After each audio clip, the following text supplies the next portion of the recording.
बाड़ू तू कवना दर्द मेहरनिया लागता उतरल चेहरा के पनिया। बाड़ू तू कवना दर्द मेहरनिया लागता उतरल चेहरा के पनिया। बियाह के करता रुमान कहलू की जहनी थे कहो। बियाह के करता रुमान कहलू की जहनी थे कहो। ए राजा हो बथेला को मोरिया दबाई दे हो। ए राजा हो कवन हो बोए के बोलाई दे हो। ए राजा हो बथेला को मोरिया दबाई दे हो।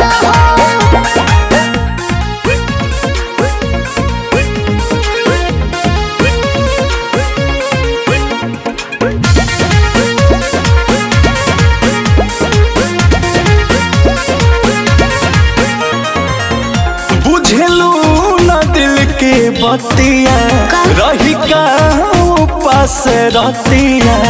मौका पर धोखा देलू फेरलू नहीं करबतिया।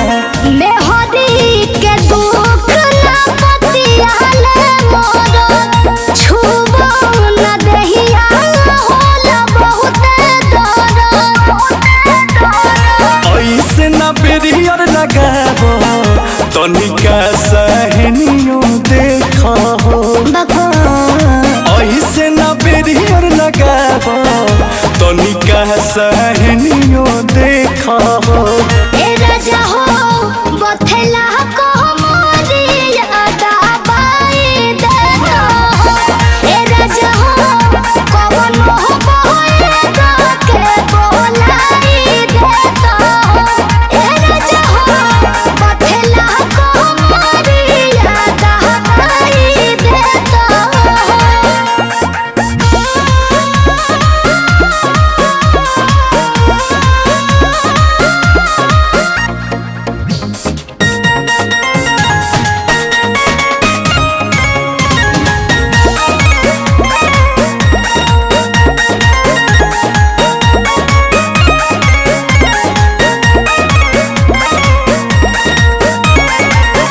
जनतारू तोहरा बिना धनिया हो नहीं रहीना। ऐसे न करत रहो रनिया हो तोहरो जीना।